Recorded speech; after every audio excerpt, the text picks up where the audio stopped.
Hey everybody, it's Jason Blaha here, and today I want to talk to you guys about something that doesn't get said enough in this whole online fitness industry because it's not trendy, it doesn't help sell products, it doesn't help sell special training methods, and that's that consistent work trumps hard work in the gym. So let me put on my +5 hat of weaponsmithing, work on skilling up my crafting a little bit, and let's talk about this. And again, people can argue about this all day long, but if you look at all the people who have been successful for many years, decades in their training results, whatever it happens to be, who aren't trying to sell you some special trendy idea, such as doing a bunch of bizarre work with bands that might not be useful to your goals, or chains, or 8-hour arm workouts, or shocking the body, or whatever it is they're trying to teach you to do. The thing that you'll notice is that the people who get the best results with the lowest injury rates, and best results varies, and I'm not talking about the best results as in they used 2 grams of gear and a bunch of growth hormone and got massive, but people who consistently continue to improve slowly over time, don't get hurt, they don't regress. They're the people who just put in consistent work. Because the reality is, everyone's always told, and the reason they're told this, guys, you see a lot of these guys who are like, oh yeah, hard work. People accuse me of steroids just because, they're not willing to put in the hard work, and I just train harder than everyone else. And there's certainly something to be said for hard training, but hard training is a relative term, isn't it? What's hard for you might not be hard for someone else. We all have different work capacities, different strength levels, different genetics, and that's got to be factored in. But that's used as a cop-out so that they can maybe try to sell you a special method. The reality is, training really hard, trying to push beyond your limits all the time without a properly structured program is actually the best way to burn out, best way to get injured. The best way to not get injured and just keep making results is to just be consistent. And what I mean is, if you take several major lifts, and I'm not saying you need to limit yourself to just a few lifts, you could be doing 12 different lifts. But the fact is, if you have a number of lifts that you come in and you just consistently do, and you work on good form, good technique, and just getting better and stronger slowly over time at improving those exercises, you will continue to gain muscle and you will continue to gain strength year after year after year. And you know what? You're less likely to get hurt or injured or burn out if you do that.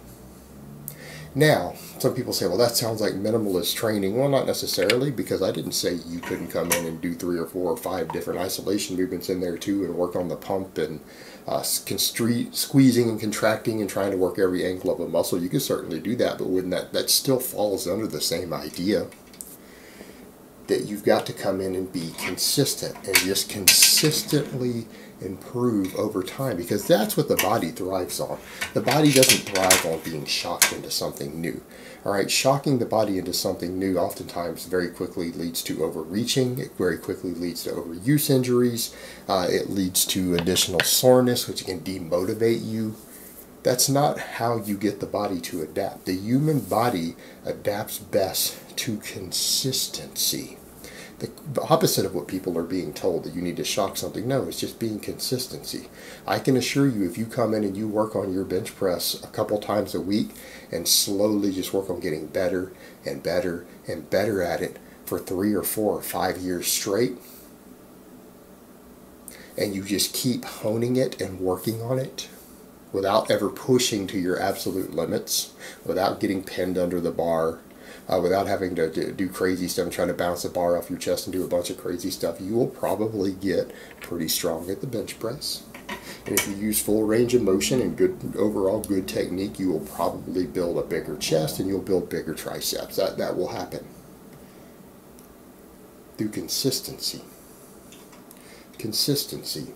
Because that's the thing. We've noticed that the human body, when it is consistently given a training stimulus or a workload over long periods of time, if the changes are gradual and small, it adapts to those changes every single time without fail.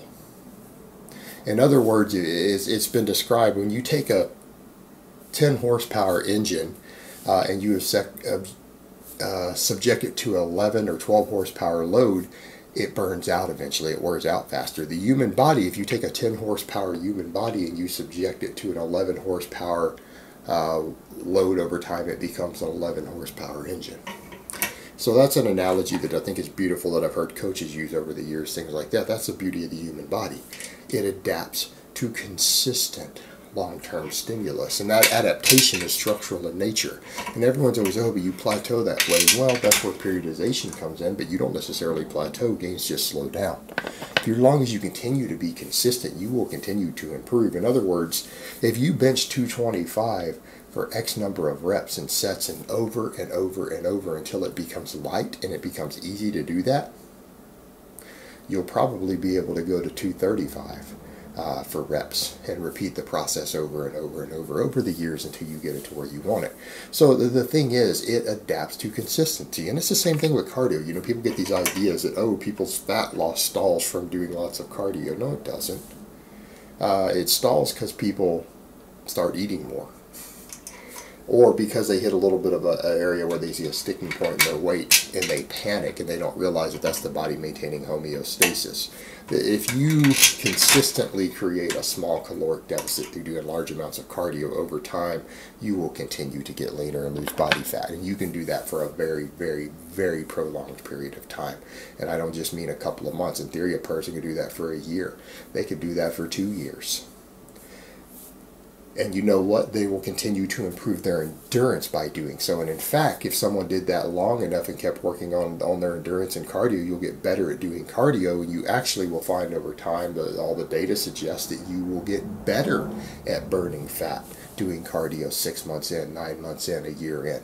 If you're doing significant amounts of it, you'll actually get better at burning body fat and better at burning calories while doing it, if you stick it out long enough and you're consistent enough with it, just like weight training. At the end of the day, though, the people need to remember that. It's consistency. Consistency that produces results. And it doesn't have to be that hard of work. Doesn't have to be that hard of work. Now, granted, you guys see me come in and I might lift relatively heavy on my deadlift sometimes, but truth be told, it's not hard for me to come in and deadlift 500 pounds for 5 reps. All right, that's actually not difficult for me. That's just maintenance training for me. But you know what? A lot of people would say, well, that is hard work. Some people would say, oh, that's weak as hell. Other people can't even ever imagine reaching that point. But you know how you get there? By doing 315 over and over and over. And then when 315 gets light, you work up to 365 over and over and over, and then 405 over and over and over. And eventually, if you consistently do that, you will get better at the deadlift, and the weights will lift easier, and it will come easier to you. You'll build more muscle, you'll build more strength, and before long, you'll reach a 500-pound deadlift. And eventually, if you keep up, you might reach a point where a 500-pound deadlift really isn't that difficult. Not particularly hard work, is it? It's about putting in the work consistently, a relatively taxing amount of work done consistently over and over and over. That trumps hard work and pushing yourself to its limits, hands down. That's what works. And it's about the journey, not the destination. All right, fitness and training and weightlifting really are a marathon, not a sprint. And you've got to remember that. And if you don't treat it that way, you're the one who's going to burn out.